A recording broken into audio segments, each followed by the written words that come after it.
Bonjour à toutes et tous. Je vais vous présenter aujourd'hui la solution que j'utilise depuis 2014 pour organiser et gérer mon activité ainsi que celle de mes clients. Donc, cette solution s'appelle Dolibar et il s'agit d'un ERP, donc en français on appelle ça un PGI, qui va vous permettre de centraliser toute votre gestion à travers un seul logiciel. Donc l'intérêt de ce logiciel, c'est qu'il va être disponible de n'importe où puisque c'est une application web. Et puis, vous allez pouvoir l'installer en tant qu'application sur vos tablettes et smartphones, ce qui peut être très pratique si vous êtes sur le terrain. Il s'agit d'une application libre de droit. Donc, l'intérêt de ce genre de solution, c'est que vous n'avez pas à vous affranchir d'un abonnement ad vitam aeternam, puisque une fois que ce logiciel est installé et configuré, vous n'avez plus de frais obligatoires, de frais fixes à prévoir. Il vous sera possible, bien sûr, de demander à un intervenant, comme par exemple Creasys ou une autre société, de vous aider, de vous accompagner à travers soit de la formation, soit du conseil, ou peut-être même de l'intégration ou de la maintenance, mais vous pouvez vous en affranchir en gérant ça par vous-même en interne. Donc, sans plus attendre, je vous propose qu'on regarde ensemble quels sont les avantages de cette solution Dolibar. Donc, on va se rendre sur mon écran, et donc on va commencer par quelque chose... On va commencer par parler un petit peu des aspects réglementaires, mais je vais évidemment pas détailler cet aspect-là, puisque je vous donnerai le lien qui vous permettra de regarder ça tranquillement. Alors, souvent, quand vous avez des commerciaux qui vous contactent pour vous proposer ce genre de solution, eh bien, ils mettent en avant un petit peu pour faire peur aux clients, et aussi à juste titre, puisque c'est une réalité, l'aspect réglementaire. Cet aspect réglementaire existe, mais il s'agit de bien lire les textes, puisqu'en fait, cette réglementation ne s'applique pas à tout le monde. Déjà, elle s'applique uniquement aux gens qui vont récolter de la TVA, donc les sociétés. Donc, si vous êtes une société que vous collectez de la TVA, alors vous devez regarder cette loi qui s'applique depuis 2018, et vous constaterez dans un premier temps que si vous ne travaillez pas avec des particuliers, alors vous n'êtes pas assujetti à cette obligation d'avoir un logiciel compatible avec la loi dite loi antifraude, qui a été faite en 2016 et qui s'est appliquée en 2018. Alors, si vous travaillez avec des particuliers et des professionnels, et que vous encaissez des règlements à travers un logiciel, alors oui, vous êtes soumis à cette loi. Et que dit cette loi? Cette loi va vous expliquer qu'en fait, vous devez avoir un logiciel certifié loi de finances ou une attestation individuelle de conformité loi de finances. Je vous laisserai découvrir le texte précis pour que vous compreniez bien de quoi il s'agit. Mais en gros, ce que je veux vous dire, c'est que vous pouvez tout à fait vous appuyer sur un logiciel qui a les prérequis techniques et qui vous permet d'obtenir une attestation individuelle de la part d'un professionnel comme quoi il utilise bien un logiciel conforme. Autrement dit, si vous optez pour cette solution Dolibar, à ce moment-là, vous devez regarder si Dolibar a les prérequis techniques qui sont demandés par cette réglementation, et d'autre part, vous devez demander à un prestataire de vous donner une attestation individuelle, ce qui va vous décharger en termes de responsabilité. Voilà. Alors, je ne parle pas de l'auto-attestation qui ne sera pas recevable dans le cas de la plupart des clients, puisque il faudrait être un professionnel pour pouvoir se faire une auto-attestation. Je vous épargne l'historique de cette loi, on s'en fiche un petit peu. Ce que vous devez savoir, c'est qu'en fait, vous êtes concerné, vous serez concerné par cette obligation légale uniquement si vous faites des encaissements à travers ce logiciel, ce qui ne vous affranchira pas après au niveau de votre comptabilité, de passer par un expert comptable qui pourra vous faire bénéficier de son logiciel comptable qui répond aux lois comptables. Donc ça, c'est une autre réglementation. C'est un logiciel comptable qui répond aux normes comptables, mais ça, si vous avez un comptable qui sort le bilan, eh bien, à ce moment-là, vous utilisez ce logiciel pour faire vos factures, encaisser vos règlements, et ensuite, au moment de sortir le bilan comptable, vous passez par un logiciel qui répond aux lois comptables, sachant que Dolibar répond aussi à ça, mais à condition d'activer les modules comptables avancés. Juste pour information, Qu'est-ce qui permet de dire que les Dolibar ERP est bien conforme avec la loi antifraude? Eh bien, c'est toutes ces règles-là. Voilà, je ne sais pas si vous voyez bien mon écran, je vais essayer d'agrandir un peu, de zoomer. L'attestation que devra fournir le prestataire, votre fournisseur, sera une attestation qui atteste de la bonne inaltérabilité des données, sécurisation, conservation, archivage. En gros, si vous voulez, quand vous installez un Dolibar à jour, alors attention, faites attention que votre prestataire vous mette bien un Dolibar à jour, eh bien, vous avez des logs qui sont inaltérables, qui font que, en cas de contrôle, le contrôleur peut demander à voir ces logs qui sont des traces informatiques, qui montrent ce qui s'est passé, du style une suppression de facture malencontreuse ou quelque chose comme ça. Cette attestation prendra la forme d'une lettre comme ça sur l'honneur. Il existe des modèles types à faire signer par votre prestataire, qui va donc endosser la responsabilité à votre place et donc vous décharger ainsi de cette partie réglementaire. Venons-en maintenant au cœur du sujet, à savoir le logiciel en lui-même et son interface. Alors Dolibar donc va s'installer sur un serveur et donc il va être au départ, ça va être un logiciel qui va être fourni avec le minimum de choses. Donc je pourrais vous montrer un exemple. Là j'ai un autre compte où il n'y a pas grand chose dessus. Je vais vous montrer. Au départ, vous avez une interface avec aucun des onglets en haut quasiment, puisqu'il faut activer des modules pour pouvoir avoir les accès au niveau du menu. Donc, si vous démarrez avec Dolibar, quand vous l'installez, eh bien, vous n'avez pas grand-chose, apparemment, mais il suffira d'activer les modules et vous aurez accès aux différentes fonctionnalités.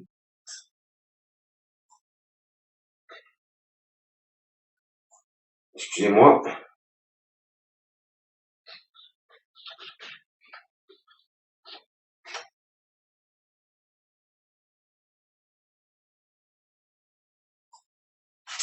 Alors donc je vais vous donc les modules à activer.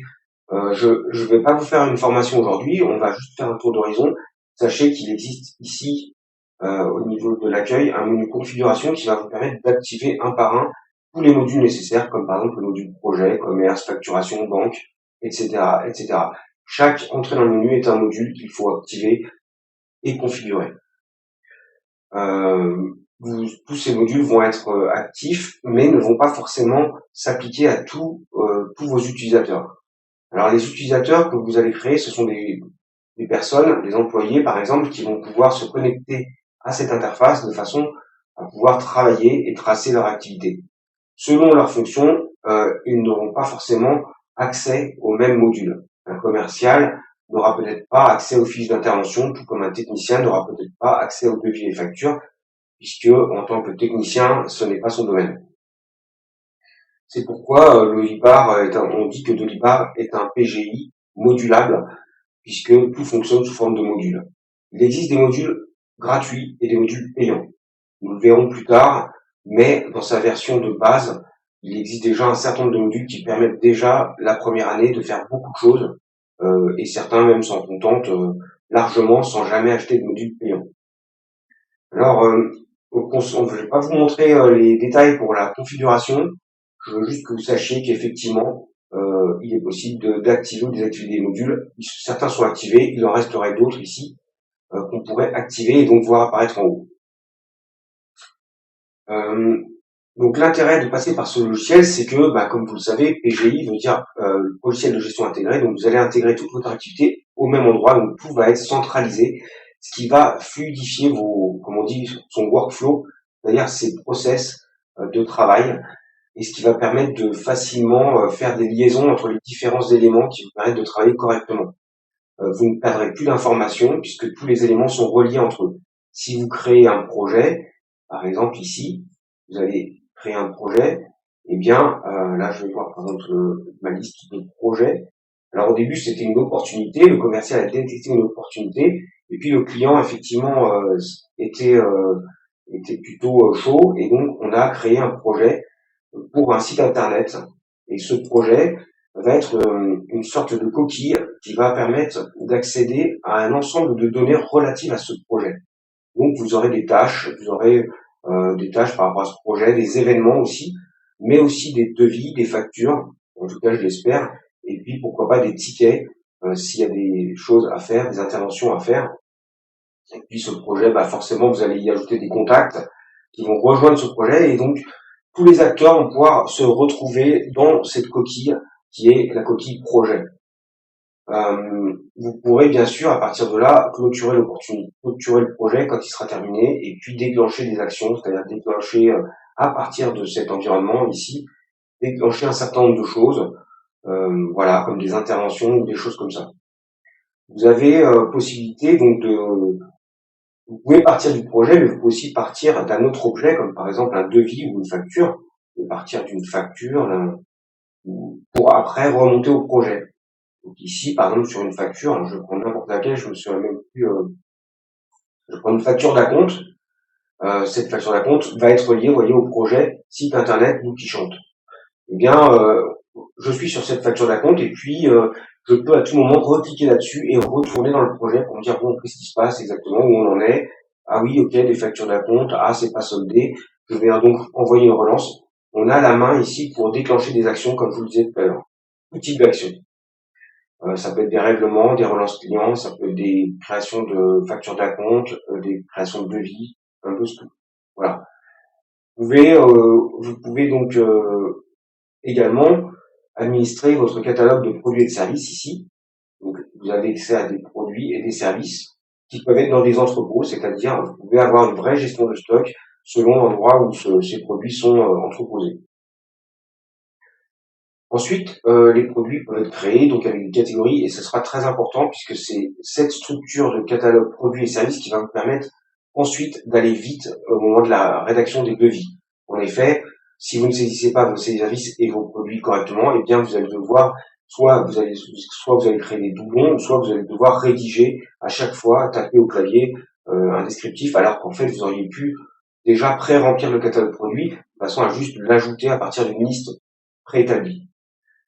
Vous avez bien sûr le module tiers qui est très important puisque tous les acteurs seront là-dedans, que ce soit des prospects, des clients ou des fournisseurs. Et donc vous pouvez créer des sociétés tierces. Par exemple, je peux créer une société qui s'appelle Test SAS. Et puis dans cette société, je peux avoir des contacts particuliers avec le gérant, mais pourquoi pas l'assistance aussi, ou des commerciaux. Et donc je vais par exemple dans la société Test SAS, je vais pouvoir adresser des devis spécifiquement au gérant qui s'appelle Paul Position et qui habite à Nice, puisque son adresse est indiquée ici.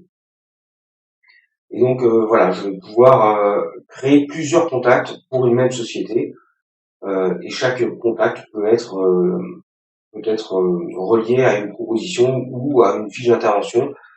En fait, tout est interactif et dynamique. Vous pouvez aller plus loin, vous pouvez, en partant du module de tiers, créer des utilisateurs, par exemple créer Pole Position ici. Ici, donc Pole Position étant effectivement un tiers, c'est un fournisseur qui travaille dans la société Test SAS, et ce Pole Position, eh bien, vous pouvez créer un compte utilisateur vous pouvez créer un compte utilisateur de façon à ce qu'il puisse, en tant que fournisseur, se connecter à votre outil, de façon à, pourquoi pas, pouvoir consulter des demandes de prix, des propositions que vous faites à votre fournisseur. C'est-à-dire, vous demandez à votre fournisseur s'il accepte votre proposition, vous lui faites une offre de prix, il peut décliner ou accepter. Je ne vais pas vous le montrer dans le détail. Sachez simplement que c'est possible, évidemment, de créer des comptes tiers, des comptes utilisateurs. Donc, les comptes utilisateurs sont ici, dans l'accueil. Vous pouvez les créer ici, utilisateurs et groupes. Donc, dans vos utilisateurs, vous aurez vos employés, mais aussi vos prestataires, peut-être vos fournisseurs. Et donc, à ce moment-là, on va parler de comptes internes ou externes, selon que la personne fait partie de votre société ou pas. Selon évidemment l'utilisateur que vous allez créer, il y aura une gestion de droit qui pourra se faire. Donc, vous pourrez donner des permissions. Par exemple, si je suis Pole Position ici, je suis un fournisseur, et à ce titre, je n'aurai pas la permission, par exemple, d'accéder à la comptabilité interne de ma société, mais je pourrais par exemple avoir des droits sur, par exemple, des événements. Je peux accéder à un agenda qui est lié au projet que je partage avec mon client. Je peux peut-être consulter les propositions, donc peut-être que je pourrais accéder à des propositions faites par vous-même en tant que peut-être qu'acheteur. Si vous avez un acheteur ou un commercial, eh bien, il pourra envoyer des demandes de prix à un fournisseur. Et ce pôle pourra y accéder puisqu'il est fournisseur de votre société. Vous avez possibilité, bien sûr, de gérer les paiements, c'est-à-dire d'encaisser des règlements.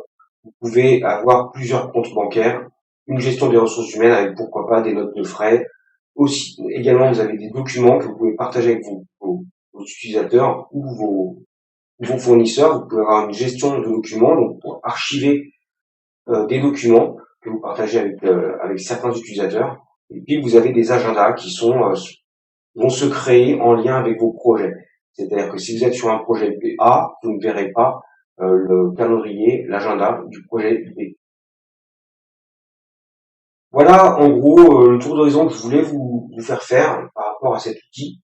D'un point de vue fonctionnel, je dois dire que d'un point de vue fonctionnel, l'outil est très complet. D'ailleurs, je suis sur le guide utilisateur, vous avez quand même 343 pages. Donc, ce qui vous montre un petit peu, ce qui vous donne une idée des capacités de l'outil. Et encore, il s'agit que du guide utilisateur de base et non pas du guide qui pourrait concerner des modules payants qui se rajouteraient par la suite. Par exemple, ici, on a des indications par rapport à une demande de prix qu'on pourrait faire. On peut modifier une demande de prix, l'envoyer par mail. Ça, c'est pour un fournisseur qui n'aurait pas forcément accès à votre outil. Mais vous pouvez aussi l'envoyer et à ce moment-là, le fournisseur se connectera à l'outil et verra dans l'outil, en plus d'avoir reçu un mail, il verra dans l'outil la demande de prix et il pourra l'accepter, la modifier, peut-être aussi la modifier. C'était un exemple, mais bon, je voulais vous montrer un petit peu que la documentation est très riche, les possibilités sont vraiment énormes, c'est pourquoi je préconise cet outil. Maintenant, on va sortir un petit peu du cadre standard de l'outil, puisque je voudrais vous parler des possibilités d'amélioration de l'outil. C'est pourquoi je vais vous emmener sur d'autres exemples. Vous voyez, là, je suis sur un autre environnement de test qui va vous permettre de voir qu'en fait, on peut mettre un logo. On peut avoir, pourquoi pas, un système de post-it ici. Donc, des ajouts de post-it. Ici, on peut avoir des loupes de recherche. On peut avoir... on peut rajouter... Ah, je suis déconnecté. C'est pour ça que le post-it n'a pas fonctionné. Je vais me reconnecter. Donc, je suis sur un environnement de test ici et je peux effectivement rajouter des notes, les supprimer. Vous voyez ici le système de post-it. Ça, c'est quelque chose qui peut être rajouté. Voilà, donc ce sont souvent des modules. Il existe des modules payants ou gratuits, ça dépend ce que vous voulez. Donc là, ce système de notes, ça peut être sympa. Donc c'est une note privée, c'est-à-dire que seul Bart qui est connecté pourra voir cette note. J'aimerais bien m'en débarrasser d'ailleurs. Alors soit je clique à côté ou bon bref. Vous avez ça, vous avez pas mal de choses qui peuvent être ajoutées. C'était juste l'histoire de vous montrer un environnement un petit peu moins austère avec le logo ici. Bon, je pourrais vous montrer aussi mon environnement à moi, vous voyez. Ici, moi, j'ai rajouté sur l'écran d'accueil un arrière-plan avec mon slogan ici, créer, valoriser, maîtriser. Et puis mon logo ici, bien sûr. Donc en fait, qu'est-ce que c'est? C'est juste un visuel. Donc vous pouvez rajouter un visuel, par exemple, ici, il y a un autre environnement, c'est un autre visuel. Et puis on peut avoir différentes façons de se connecter, mais en général, les identifiants sont en plein milieu ici avec une image en arrière-plan, ce qui se fait le plus souvent. Mais c'est pas, vous voyez, c'est un peu customisable. On peut changer des choses sur cet écran d'accueil. Et même après, il est possible de modifier, de personnaliser en allant dans les options justement de configuration. Vous pouvez changer par exemple l'affichage, les couleurs. Vous pouvez faire quelque chose de très moche en cliquant là-dessus et puis en mettant par exemple du rouge. Voilà, je vais mettre du orange. Voilà, je ne garantis pas, voilà, le résultat, mais ça fonctionne. Ce sont des petites modifications de style qui peuvent être faites par rapport à la police, etc. Bon. Il est possible de configurer les thèmes, et puis chaque utilisateur pourrait aussi avoir éventuellement son propre thème, c'est possible, mais le mieux étant, à mon avis, d'acheter un thème premium. Donc là, à ce moment-là, bah, évidemment, ça va être payant, mais voyez ce que vous pouvez obtenir. Donc oui, on est sur le même outil, simplement, on est sur un thème payant. Et donc, bah, on a des choses un peu plus graphiques, hein, parce que il y a des développeurs, des web designers qui ont charté tout ça, et donc on a quelque chose de plus visuel. Je me connecte sur cet environnement. Vous constaterez que la page d'accueil est un peu différente ici, hein. Vous avez vu, ici tout à l'heure c'était au milieu, et là maintenant c'est sur le côté.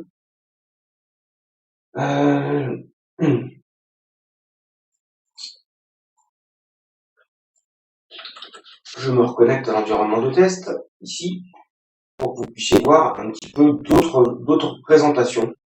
Voilà, vous avez la possibilité de passer en dark, hein, pour les utilisateurs qui aiment un petit peu qui aiment plutôt le dark, bah, vous pouvez passer en thème light, machin. Bon, c'est un environnement de démo, hein, donc très bien. Ici, ça va s'afficher tout le temps, voilà. Vous pouvez aussi changer les couleurs, hein, par exemple, ici, je clique je peux aller dans la navbar. La navbar, c'est ce qui est en haut, c'est la barre de navigation. Vous pouvez la passer pourquoi pas en vert, hop. Vous pouvez changer, et ça, bah, c'est ce que vous pourriez avoir, vous et vos utilisateurs, c'est-à-dire la possibilité, bah, pour un utilisateur qui aime le vert, de passer en vert, et puis pour quelqu'un qui est plus sur du girly, bah, de passer sur du rose.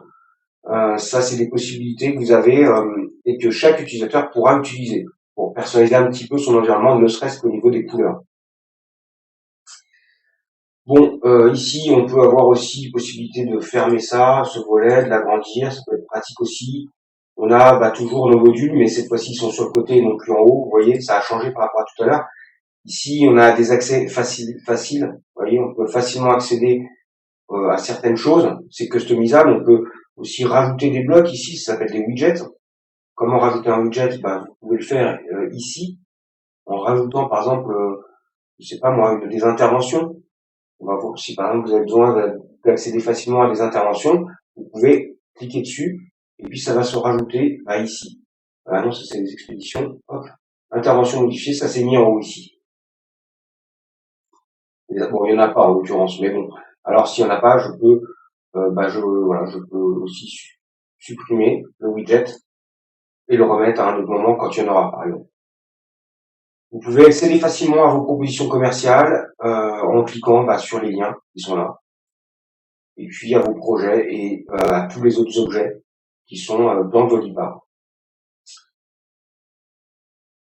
Sur chaque projet, vous pouvez rajouter des contacts. Si par exemple vous voulez partager le travail, travailler en collaboration, il suffit d'aller dans les contacts. À ce moment-là, votre collègue récupérera lui aussi la possibilité d'agir sur la proposition, parce qu'il sera rajouté en tant que contact. Il suffira d'aller dans la fiche proposition, contact adresse, et ici on pourra rajouter des contacts.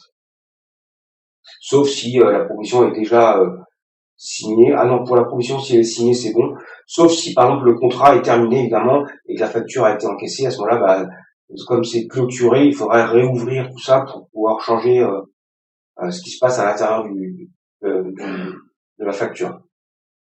Mais voilà, ce que je veux vous dire en fait, c'est qu'en rajoutant des contacts sur un projet ou un devis, eh bien vous pouvez être plusieurs à avoir la main sur ce même objet.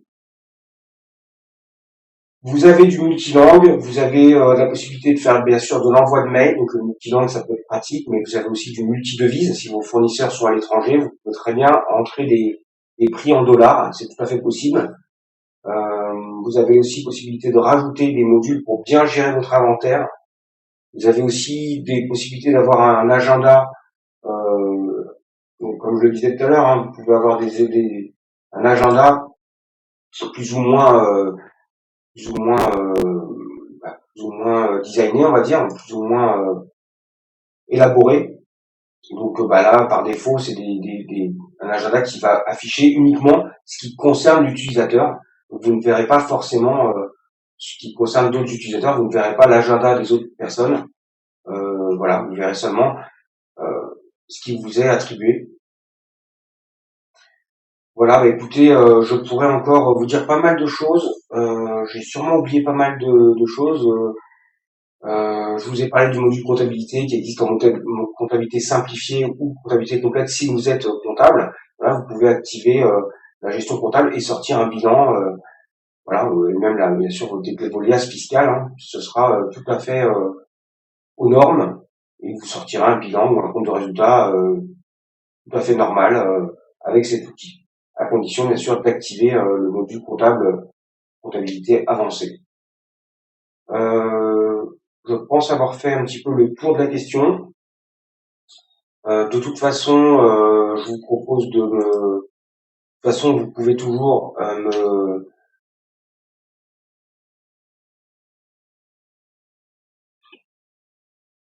excusez-moi, vous pouvez toujours donc me contacter, me poser des questions sous cette vidéo ou directement, ou afin, si jamais j'ai oublié des choses, si vous avez des questions, vous pouvez toujours le faire par la suite. Voilà, écoutez, je vais vous laisser. Je vous remercie d'avoir suivi cette vidéo et puis je vous invite à me recontacter pour qu'on puisse étudier plus en détail vos besoins.